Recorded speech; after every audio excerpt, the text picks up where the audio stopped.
Irma essayait d'écrire un programme quand quelque chose s'est mal passé. La voici mentir et un loup-garou la persuade de se lancer dans des jeux d'accouplement. Que se passe-t-il? Il essaie de se justifier pour avoir provoqué le sexe, mais il est dans l'ornière. D'excitation, il lui serra la gorge si fort que ses pensées furent confuses, mais elle coassa que de toute façon, elle ne l'épouserait pas. Irma s'est non seulement retrouvée dans le monde des trappeurs après avoir rené au XXIe siècle dans le corps d'une fille loup-garou, mais elle a également hérité de la mémoire de l'ancien propriétaire avec son corps.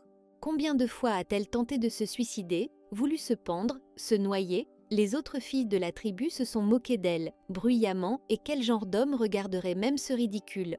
Mia était particulièrement zélée. Elle intimidait notre héroïne plus que les autres, la traitant de si pathétique qu'il était plus facile de faire semblant d'être morte que de la regarder.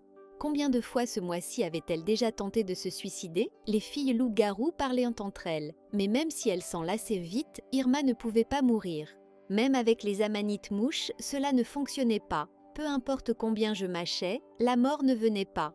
Pourquoi a-t-elle besoin de cette vie? C'est une parodie du destin, de qui elle était avant et de qui elle est devenue maintenant.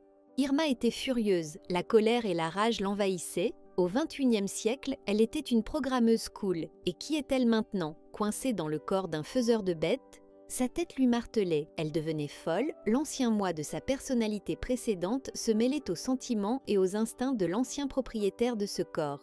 À ce moment-là, ils ont regardé dans la pièce et la jeune fille a supplié Irma d'arrêter Ricky, car il était sur le point d'aller sur les terres du châtiment de Dieu. Elle sauta sur le lit, disant qu'il allait vers les terres du châtiment de Dieu.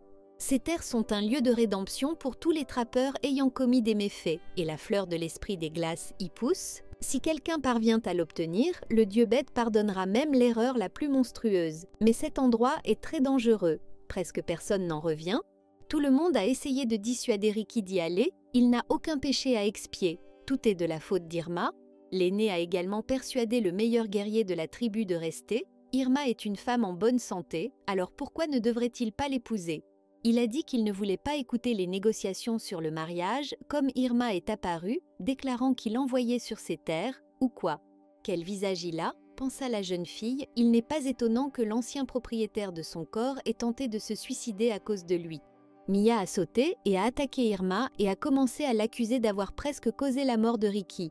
La jeune fille a fermement saisi la main de l'accusateur et a déclaré de manière menaçante quel droit elle avait d'interférer dans sa relation avec Ricky. Mia s'est débattue et a exigé qu'elle soit libérée immédiatement. L'amie de Mia est intervenue. En calmant la jeune fille, elle accusa Irma d'avoir privé Mia d'un mal. Elle était allée trop loin et maintenant elle ose encore ouvrir la bouche. Mais notre héroïne n'était pas perdue et a riposté, disant depuis quand son mal avait-il quelque chose à voir avec Mia. Elle ressentit un élan de force sans précédent, un charme féminin et une fusion de son esprit avec un nouveau corps. Sophie, l'amie de Mia, a continué à accuser Irma de malhonnêteté, mais aucun homme n'a voulu la contacter. Ils furent interrompus par l'aîné de la tribu, leur ordonnant de s'arrêter, mais Irma doit convaincre Ricky de se rendre sur ses terres. Mais le gars a demandé de ne pas intervenir, disant qu'il n'épouserait toujours pas Irma. Qu'est-ce que la fille l'a défié et qui a dit qu'elle allait l'épouser? Puis ce fut au tour de Ricky d'être surpris, il dit que c'était pour ça qu'elle avait tenté de se suicider la première fois. Irma, avec un scintillement dans les yeux, a rétorqué intelligemment que ce qui était avant était devenu envahi par la réalité. Puis elle ajouta calmement qu'il n'avait pas besoin d'aller dans ces terres du châtiment de Dieu et qu'il n'avait pas besoin de s'inquiéter du mariage, il n'était pas du tout nécessaire de la prendre pour épouse. Tout simplement parce qu'elle n'avait pas besoin de lui. Elle était calme et confiante lorsqu'elle le regardait dans les yeux et en parlait. Ricky ne pouvait pas croire qu'elle disait cela. Il a dit que c'était elle qui disait cela du tout. Il n'aimait pas les vantardises de cette femelle, qui était prête à mourir pour lui, et il demanda immédiatement une explication ou se rendit sur ses terres. La jeune fille a répondu qu'elle venait de réaliser qu'elle n'était pas aussi mauvaise qu'il le pensait. De plus, elle et lui sont assez semblables et elle ne va pas le garder près d'elle. Si pour se débarrasser d'elle, il est prêt à mourir, elle doit le laisser partir et le laisser vivre. Le gars l'a regardé attentivement avec ses yeux de loup, il a entendu la voix de l'aîné. « Voyez-vous, Irma ne lui en veut pas pour ce qu'il a fait. » Puis il a regardé Irma et lui a demandé si elle pleurait. Elle pleurait, la jeune fille ne s'en rendait même pas compte, des larmes coulèrent de ses yeux bleu océan, c'étaient évidemment les dernières émotions du souvenir de l'ancien propriétaire de ce corps. Après cela, la jeune fille s'est retournée calmement et a dit que, puisque l'affaire était close, elle était partie. Il lui suffisait d'aider l'ancienne propriétaire à réaliser son rêve, c'est tout. À partir d'aujourd'hui, ce corps lui appartient entièrement. Les liens avec l'ancien propriétaire, ses émotions, sa condition sont rompus. Depuis qu'elle est née, elle doit vivre dignement et il en sera ainsi. Alors que la fille balayait les sols, une femme heureuse et souriante est entrée dans la maison et a bavardé joyeusement qu'elle était si heureuse que tout ait été résolu, qu'il n'y avait plus de quoi s'inquiéter. Elle gazouilla joyeusement, même si sa fille ne s'entend pas avec Ricky. Sa maman ne la mariera pas à la première personne qu'elle rencontrera. Au début, notre héroïne la regardait avec des yeux ronds, avec surprise. Puis elle a commencé à comprendre qu'il s'agissait de la mère de l'ancien propriétaire du corps. D'après ses souvenirs, la mère et la fille n'avaient pas de relation particulièrement chaleureuse. Cette femme vivait avec plusieurs partenaires. La jeune fille a répondu à la femme qu'elle gérerait sa propre vie, d'autant plus qu'elle n'allait pas chercher quelqu'un avec qui se marier. La mère a crié de manière assourdissante, comment pourrait-elle ne chercher personne? Devenant majeure dans un demi-mois, la tribu ne soutiendrait pas une femelle adulte comme ça, elle serait expulsée et à la fin serait la mort dans la forêt. La jeune fille était émerveillée par de telles lois et sa mère continuait à se plaindre que la forêt soit pleine d'exilés et qu'elle voulait donner naissance à l'un d'entre eux. Quand elle a raté tout cela, le souvenir du corps de son prédécesseur s'est ouvert maintenant, et la vérité était choquante. Si un loup-garou atteint l'âge adulte, il doit trouver un compagnon, sinon elle sera expulsée. Maman, s'étant calmée, proposait activement la candidature de son neveu Martin. Elle leur donnerait 2 jours pour y réfléchir, et dans un demi-mois, ils pourraient nous faire connaissance. La jeune fille a répondu qu'elle n'y penserait même pas, notant que, bien sûr, elle n'avait pas eu de relation depuis longtemps, mais qu'elle n'était pas prête pour de tels extrêmes. Une querelle a commencé entre eux, la mère a déploré que, puisque la tribu prenait soin d'elle, elle devrait la remercier avec sa progéniture, mais elle n'épouserait personne. La fille a nié qu'elle ne voudrait pas soutenir la tribu, elle se nourrirait. Irma a crié avec émotion, pourquoi la progéniture, qu'elle ne pouvait pas aider la tribu d'une autre manière. Maman a répondu que, malheureusement, non, il s'agissait d'élever une progéniture et de renforcer la tribu. C'est la plus grande contribution qu'une femme puisse apporter. À ce moment-là, le clairon commença à jouer, ce qui signifiait qu'il était temps de manger. Irma eut faim à cause de tous ses soucis. Maman est restée debout, perplexe, et Irma a dit qu'il était temps de déjeuner. La fille s'est précipitée joyeusement, criant à sa mère qu'il reviendrait d'une manière ou d'une autre à la conversation. La mère a crié après elle qu'elle était une enfant capricieuse, rendant son parent fou. Alors que la fille avait déjà disparu, la femme a dit que cette fille ne comprenait pas qu'il voulait le meilleur pour elle, qu'elle irait dîner avec Martine et tout ce qu'elle voudrait. La jeune fille marchait et se demandait pourquoi elle renaissait dans ce manoir aux lois si brutales. Il y a d'autres héroïnes assises dans leur datcha, buvant des cocktails et ne se faisant pas sauter la tête. En voyant une baie sur un arbre, Irma l'accueillit, quand soudain elle s'est rendue compte qu'elle datait du XXIe siècle. Elle a des connaissances et elle peut les utiliser à son avantage et n'abandonnera pas. Irma a activé le programme sur lequel elle travaillait depuis longtemps, qui identifiait le fruit inconnu comme étant le fruit d'une vigne, qui contenait de grandes quantités de fer et de zinc. Il était donc impossible de l'utiliser. C'est son programme d'épargne sur le développement duquel elle a passé 2 nuits de sa vie passée. Dans le système, elle a cliqué sur l'image du sac, mais n'a pas pu le sélectionner dans l'inventaire, car il était plein. Oh, si elle avait su qu'elle finirait dans ce manoir, elle aurait rendu son inventaire sans fond. Puis la jeune fille a cliqué sur l'image de l'épée. Toujours mieux que rien, d'après ses souvenirs, dans le monde des loups-garous, il est difficile de survivre à cause du manque de nourriture. Mais désormais, grâce à son développement, elle pourra mener des recherches et survivre seule. Cela l'aidera à devenir aussi indépendante que possible sans dépendre de la tribu et du mal. Hurrah, elle n'a pas besoin de chercher quelqu'un pour ne pas mourir de faim. Le chef a coupé le jambon d'un sanglier. Lorsqu'elle a vu Irma, la femme était heureuse d'avoir retrouvé l'appétit. Irma, à son tour, a déclaré qu'elle avait réfléchi à son comportement et réalisé qu'elle avait mal agi. À partir de ce moment, la jeune fille lui dit de tout faire pour le bien de la tribu. La directrice était très contente de ses paroles et a demandé d'attendre pendant qu'elle cuisinait la viande. Mais notre héroïne avait très envie de commencer à aider. L'altruisme était au rendez-vous et elle a décidé d'aller aider avec les petits.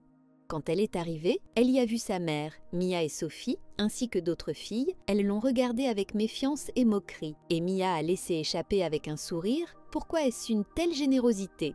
Irma a pris l'un des bébés dans ses bras, disant qu'elle ne savait vraiment pas comment l'aider et qu'elle espérait donc du soutien. Ricky et Jono passèrent de par là, ce dernier pointa Irma en souriant, remarquant qu'elle avait beaucoup changé. Ricky était un peu gêné et, pour ne pas le montrer, il a ri et a dit « Oh, c'est grave !» La directrice a crié à Jono de se dépêcher et de jeter les os et les abats et de ne pas oublier les marmites à viande en bambou. Ayant entendu parler des abats, Irma a commencé à réfléchir. Ils doivent être utiles, ils doivent être étudiés. La jeune fille a activé le programme de recherche de nouveaux aliments, les organes et les os d'animaux ont été transférés à un nouveau niveau. Elle s'est approchée des gars et leur a demandé s'ils allaient tout jeter, en montrant les abats et les os. Ricky lui a dit avec mécontentement ce qu'elle faisait, mais Irma a répondu que c'était dommage de jeter de telles friandises. Immédiatement, Mia apparut derrière elle, ne quittant pas sa rivale des yeux pour voir de quels autres os et abats il s'agissait, ils n'étaient pas comestibles. Elle a semblé exclure le gars en disant qu'elle cherchait juste un moyen de harceler Ricky. Mais la jeune fille lui lança un regard glacé et répondit que rien ne la liait à Ricky, mais d'où leur venait l'idée que les os et les abats ne devaient pas être mangés.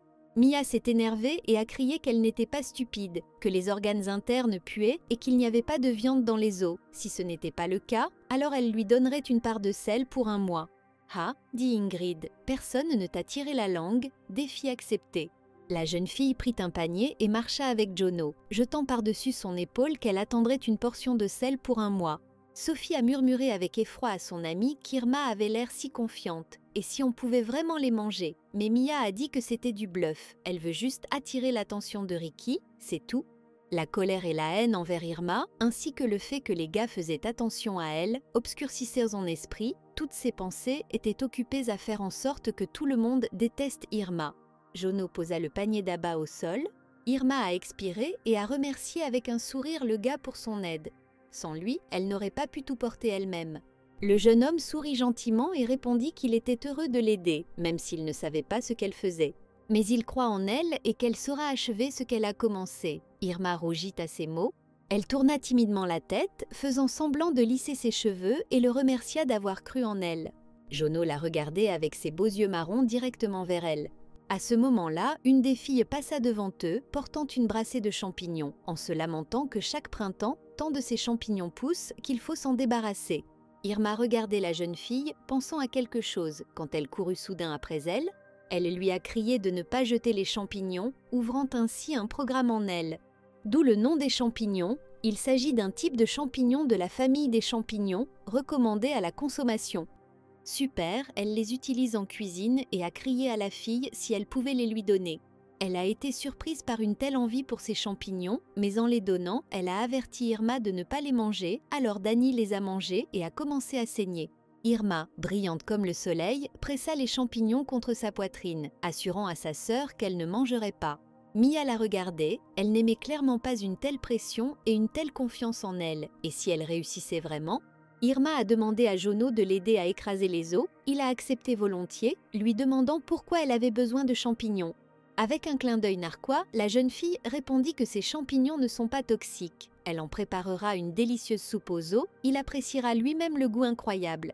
Le gars s'est gratté la tête de surprise, ne se doutant pas que les champignons pouvaient être cuits d'une manière ou d'une autre.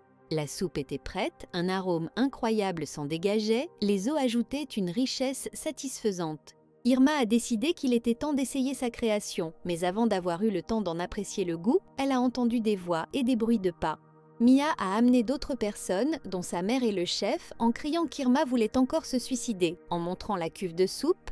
Courant vers Irma, elle a crié avec colère qu'elle était allée trop loin, a dit qu'elle disait au revoir à Ricky, mais en fait, elle voulait à nouveau attirer l'attention avec sa mort, mais même si elle mourait, il ne serait jamais avec elle. Mère a couru et m'a serré dans ses bras, déplorant que ce n'était pas nécessaire de faire ça.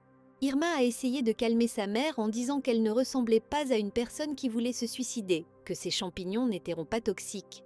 Le chef a dit qu'Irma est très belle et qu'elle ne devrait pas du tout s'inquiéter pour un partenaire, mais qu'elle essaie de se suicider de cette façon et lui a proposé d'épouser son fils. La fille a commencé à paniquer, personne ne l'a entendue, ces champignons ne sont pas vénéneux, elle a vu un coucou les manger et rien ne lui est arrivé.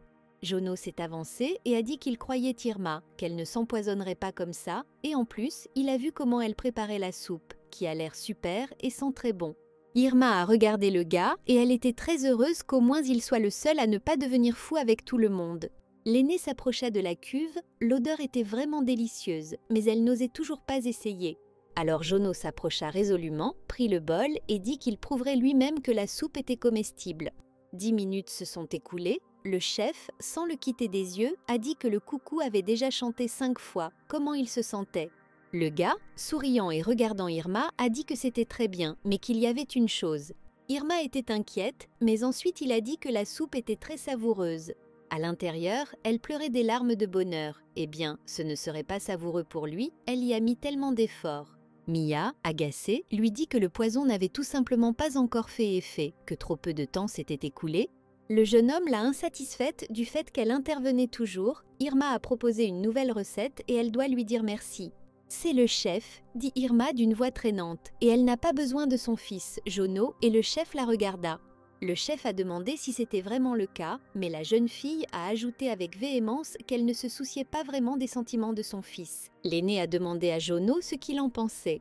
Le gad a commencé à sourire, ce qui l'a rendu encore plus attirant, et a dit qu'il voulait épouser Irma, ce à quoi notre héroïne a bégayé et balbutié. C'est le fils du chef ?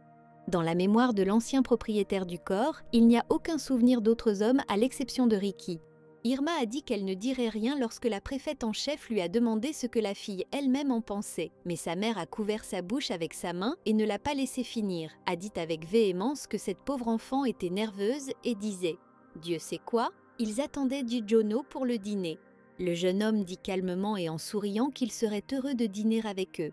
Irma a fait un bruit, mais sa mère a quand même couvert sa bouche avec sa main pour que sa fille ne laisse pas échapper quelque chose. On ne peut pas manquer un tel gars. Elle a dit qu'ils l'attendaient pour le dîner et ont ramené Irma réticente à la maison. Le soir, Irma et Jono ont fait frire leur dîner. La jeune fille a poussé un profond soupir. Le gars lui a demandé pourquoi elle soupirait autant parce qu'elle ne voulait pas être avec lui.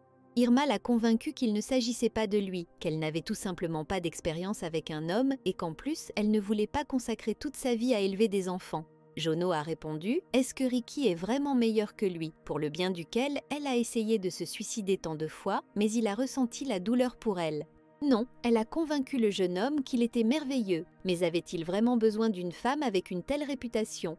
Et en plus, il ne l'aime pas. Pourquoi le forcer à se marier? Jono a seulement demandé que ça la dérange, Irma a hoché la tête.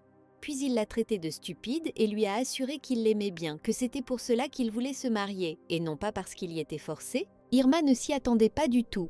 Elle a demandé s'il plaisantait, mais Jono a sérieusement confirmé ses intentions, et en plus, il était captivé par son intelligence. Personne n'aurait deviné suivre le coucou et comprendre que les champignons ne l'étaient pas toxiques. Puis il a encore sincèrement remercié la jeune fille pour la nouvelle recette qui diversifierait le régime alimentaire. Le cœur d'Irma a commencé à battre à tout rompre et le gars a ajouté que sa découverte pourrait sauver plus d'une vie à l'avenir. Irma ajouta, gênée, qu'il exagérait, elle se trouvait justement au bon endroit, au bon moment. Jono rayonnait encore plus de joie et dit qu'Irma avait beaucoup changé. Il voulait qu'elle devienne sa femme, mais il ne précipiterait pas les choses, il lui laisserait le temps de s'habituer à lui. Lui prenant les mains et la regardant tendrement dans les yeux, le jeune homme ajouta qu'il espérait aussi qu'elle lui donnerait l'occasion de mieux la connaître. La mère de Sally, en mangeant de la soupe aux champignons, a admiré son enfant et comment elle a imaginé un tel plat, elle peut manger 3 portions supplémentaires d'affilée grâce à sa fille. Ils peuvent maintenant manger des champignons, elle a vraiment beaucoup changé. Sophie tendit sa portion de soupe à Mia, lui proposant de la partager, mais elle hocha la tête négativement. S'écartant, Mia a maudit Irma de toutes ses forces, a attiré Jono à ses côtés, mais elle ne pouvait pas voir Ricky, se persuadant qu'elle était la mariée la plus belle et la plus enviable de toute la tribu et que tous les hommes étaient à elle. Jono marchait avec un panier plein de champignons en sifflotant une mélodie. Soudain, Ricky lui a bloqué le chemin, lui proposant de parler avec Irma. Il a motivé son impulsion par le fait qu'ils étaient amis, et Jono n'était pas obligé de contracter un mariage forcé à cause de lui-même. Jono fronça les sourcils et répondit que Ricky avait une trop haute opinion de lui-même, qu'il allait épouser Irma non pas par contrainte, mais parce qu'il l'aimait bien. Cette réponse fut comme un coup de tonnerre pour Ricky. « Il l'aime bien ?» Jono a dit à son ami qu'il était temps d'ouvrir les yeux. Irma avait beaucoup changé et en plus, elle était merveilleuse. Ces mots ont piqué désagréablement Ricky, a ajouté après un certain temps une amie, même si elle vous aime bien. Après quoi il corrigea ce qu'il aimait. Au passé, ces mots donnèrent en quelque sorte à Ricky une fièvre désagréable. Mia écoutait leur conversation cachée dans les buissons. Elle éclatait de colère, deux mecs se disputaient à propos de cette femelle. Un type pâle au visage simple lui prit les mains et, regardant la fille dans les yeux, la rassura. Pourquoi devrait-elle être si en colère qu'elle oublie déjà cette Irma? Parce qu'elle l'a, et personne ne l'aimera comme, même s'il le fait, il est prêt à donner sa vie. Les derniers mots sur la vie ont grandement inspiré Mia. Elle l'a caressé et lui a demandé avec sympathie qu'il donnerait vraiment sa vie pour elle. Elle se pencha vers son oreille et roucoula, le laissa venir ce soir et puis eux, eh bien, il comprend. Jono rentra gaiement de la chasse et apporta à Irma un lièvre bien nourri. Après avoir remis le trophée à la fille, il a dit qu'elle avait besoin de manger plus pour devenir grande et mignonne d'ici l'hiver. Le gars a expliqué que les loups-loups-garous minces ne peuvent d'appoint pas survivre à l'hiver, contrairement aux gros, donc tout le monde essaie de manger plus, être gros c'est bien. Irma a analysé de manière interrogative les informations reçues, le lièvre couinait pitoyablement dans ses mains. Jono prit le lièvre et l'attira vers lui en disant que dès qu'il l'aurait dépecé, il le rendrait immédiatement à Irma. Irma a attrapé l'animal par le côté sans le donner au gars, disant que si le principal problème des loups-garous en hiver est lié au manque de nourriture, alors elle peut aider. Elle a dit qu'elle pourrait leur fournir des provisions pour l'hiver et que le problème du manque de nourriture disparaîtrait alors. La jeune fille a expliqué en détail son plan, comment ils allaient collecter la nourriture et la préparer pour un stockage à long terme afin qu'elle ne se gâte pas. Jono, dans une joyeuse excitation secouant joyeusement Irma, cria qu'elle était un génie. S'il s'approvisionnait, il pourrait survivre à l'hiver sans aucun problème. Il la serra dans ses bras et la souleva. La serrant dans ses bras, la jeune fille dit modestement qu'elle n'avait rien fait de tel. Toujours euphorique, Jono saisit la main d'Irma et l'entraîna pour parler de cette brillante idée à sa mère. L'aîné les regarda avec un sourire courir main dans la main et leur demanda si quelque chose s'était passé. Jono tenait fermement la main d'Irma et rapportait à sa mère qu'Irma savait comment survivre à l'hiver. La femme devint très intéressée et, prenant la jeune fille par les mains, commença à l'écouter attentivement. Irma a expliqué qu'il s'agissait de champignons, mais la directrice en a douté, même si Irma a prouvé qu'ils ne sont pas toxiques, beaucoup ont encore peur de les manger. Notre héroïne a expliqué qu'il existe des champignons vénéneux et comestibles. Si vous séchez le champignon, il sera alors tout à fait possible de le manger après l'avoir lavé.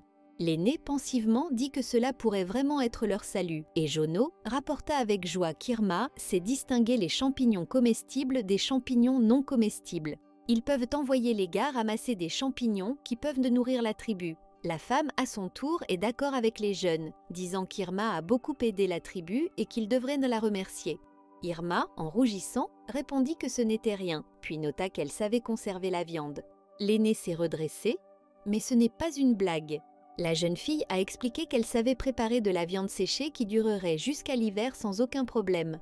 Irma a dit pensivement que cela nécessite beaucoup de sel, et comme elle a pu en juger d'après les souvenirs de l'ancien propriétaire, chaque année, ils échangent de la viande contre du sel et il s'avère que le sel a plus de valeur que la viande.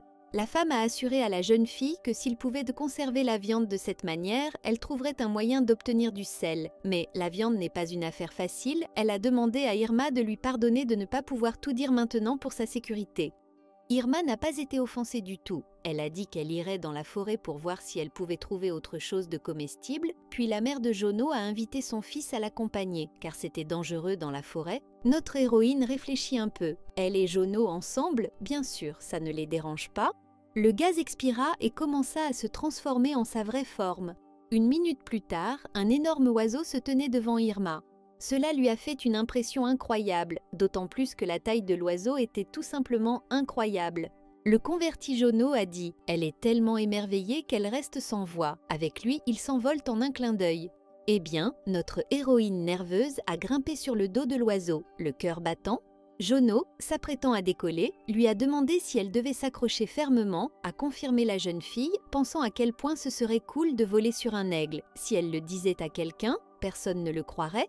Ils se sont envolés, il a demandé si ça lui plaisait, Irma a crié qu'elle l'aimait beaucoup, elle ressentait vraiment des sensations incroyables. Son œil regarda de côté sa compagne et il dit qu'il l'aimait aussi, expliquant que lorsque le loup-garou est dans sa vraie forme, seul son partenaire est autorisé à s'asseoir sur lui. Par conséquent, si elle sera à lui, mais il n'a pas fini, s'exclama Irma avec surprise. C'est un tournant, pensa-t-elle, mais une évolution aussi rapide lui faisait peur. Ils arrivèrent sur place, la jeune fille regarda autour d'elle avec surprise. Les arbres étaient si immenses. Jono a expliqué que la forêt des loups-garous commence ici et qu'il est dangereux d'aller plus loin. Même les trappeurs les plus courageux n'y vont pas seuls. Il lui a suggéré de regarder autour d'elle et de chercher ce dont elle avait besoin. Irma courait d'un arbre à l'autre, tout était en quelque sorte fantastique. Fruits et pousses énormes, la nature locale est complètement différente de la terre. C'est bien qu'elle ait un système d'identification. En remontant vers l'une des pousses, elle a scanné qu'il s'agissait d'une pousse verte qui peut être mangée après traitement et élimination de l'amertume. Attendez, n'est-ce pas du bambou? Cela lui est venu à l'esprit et elle a fait signe à Jono de l'aider à lui apporter ses pousses. Elle va cuisiner quelque chose de délicieux à la maison. Le gars a eu les yeux écarquillés lorsqu'il a entendu que si vous les séchez, ils seront conservés pendant encore de nombreuses années. Il commença à le rompre avec zèle, attendant une autre friandise savoureuse d'Irma. Irma a ensuite scanné la plante suivante. Le programme a confirmé la comestibilité de ces légumes à feuilles fines et au goût sucré. Puis elle s'est tournée vers les ignames arborescentes contenant une forte teneur en amidon, également consommés, comestibles. Puis j'ai vu des œufs énormes, ce sont des œufs de coucou. Ils sont comestibles. Mais ensuite, un énorme coucou en colère s'est abattu et n'a pas partagé l'intérêt d'Irma qui utilisait ses poussins non éclos comme collation. Elle voulut becqueter Irma, mais Jono arriva à temps et la couvrit de lui-même. L'oiseau s'est assis et leur a lancé un regard menaçant, disant qu'on ne peut même pas en rêver. Irma avait l'air bouleversée. Elles étaient si proches, juste un peu plus. Jono s'est penché si près d'elle et a dit qu'ils en avaient déjà assez de tout. Irma rougit et recula, comme pour garder ses distances, et dit qu'il était vraiment temps de rentrer. Le gars a demandé en essayant de la regarder dans les yeux. Est-elle timide? Irma, toute cramoisie, essaya de prouver le contraire, mais Jono sourit et dit que c'était la première fois qu'il voyait une fille embarrassée, c'était très mignon. Irma a demandé à nouveau doucement, comme si pour la première fois elle était surprise par cela, puis elle a de nouveau balbutié qu'elle n'était pas du tout gênée. À leur retour, l'aîné et d'autres membres de la tribu les rencontrèrent et furent heureux que, grâce à Irma, ils aient de plus en plus de nourriture. Un jeune homme a dit qu'il ne s'attendait pas à cela de la part d'Irma. Maintenant, ils survivront à l'hiver sans aucun problème. Irma s'est manifestée et a proposé d'enseigner aux résidents comment identifier les champignons comestibles des champignons non comestibles, afin que tout le monde puisse se préparer pour l'hiver sans son aide. La jeune fille a expliqué que si les champignons à chapeau clair, jaune clair, gris clair, alors ils ne présentent pas de danger, les champignons à chapeau brillant seront très probablement toxiques, mais en cas de doute, ils peuvent toujours se tourner vers elle. La foule s'est animée, les jeunes ont levé la main et ont posé des questions sur les champignons. Irma a répondu et expliqué. En montrant chaque champignon des paniers, elle a souligné le type et la couleur du champignon. Mia s'est tordue de colère lorsqu'un des hommes dans la foule a dit qu'Irma avait beaucoup changé depuis qu'elle avait arrêté de poursuivre Ricky. Elle peut maintenant être considérée comme la plus belle femme de la tribu. Et comment cette créature parvient-elle à distinguer les champignons? C'est seulement ainsi que le chef l'aide. Si seulement cette fille épousait son fils, elle souhaitait sa mort. Danny préparait le dîner lorsque Mia s'approcha de lui en plissant les yeux sournoisement. Elle lui a rappelé comment il avait dit qu'il était prêt. À tout pour elle, même à mourir, il s'en souvient. Le jeune homme s'est levé comme un enfant, a posé ses mains sur les épaules de Mia et lui a assuré qu'il l'aimait plus que quiconque et qu'il était prêt à donner sa vie. Elle s'est accrochée à lui et lui a tendu un agaric mouche à manger. Le gars qui la regardait a dit « C'est venimeux ». Mia l'entoura de ses bras et babillait de la voix la plus séduisante, mais il n'est toujours pas prêt à donner sa vie pour elle. Lorsqu'il réalisa que Mia était prête à se donner à lui, il balbutia joyeusement qu'il était bien sûr d'accord. Il l'embrassa et lui murmura combien il l'aimait. Elle grimaça et pensa de manière dégoûtante « Quelle abomination! Si seulement il ne la décevait pas !» Irma était toujours en train d'enseigner, tandis que Sophie courait en criant des ennuis. La fille a crié que Danny avait été empoisonné par une soupe aux champignons, bien qu'Irma ait dit que ces champignons pouvaient être mangés, mais ce n'est pas le cas. L'aîné et tous les autres avaient peur de la façon dont cela pouvait arriver. Danny était allongé là, de la mousse sortait de sa bouche, il était tout pâle et respirait fort. Mia, feignant le chagrin, versant une larme, lui tenait la main. Irma, regardant le jeune homme, était sûre qu'il avait mangé un champignon venimeux. Mais les champignons qu'il lui a montrés n'étaient pas toxiques. Elle s'en souvient avec certitude, ce qui signifie qu'il a mangé un autre champignon. La préfète en chef s'est penchée vers le gars et lui a demandé comment il se sentait. Mia s'est rendu compte que c'était le moment de blâmer sa rivale. Elle courut vers la jeune fille et leva la main pour la gifler au visage, l'insultant avec les derniers mots. Soudain, la main d'un homme fort lui saisit la main. Jono couvrit Irma de lui-même, demandant avec colère ce que Mia faisait. Effrayée par le pouvoir masculin, elle babillait qu'elle voulait donner à l'empoisonneur ce qu'elle méritait. Il a dit sèchement que la fille n'était responsable de rien, que tout le monde cueillait des champignons et les mangeait aussi. Cela n'est arrivé à personne d'autre. Mais Mia a crié pourquoi Danny est-il mort. Elle a commencé à crier pour que tout le monde puisse entendre qu'Irma ne pouvait pas distinguer les champignons. Ils étaient empoisonnés. Les habitants de la tribu, succombant aux maux, se mirent à gémir et à haleter, trouvant également en eux-mêmes des signes d'empoisonnement. Avec les dernières de force de Danny, il s'est levé et a dit que tout n'allait pas, qu'il ne jette pas les champignons, sinon il ne survivrait pas à l'hiver.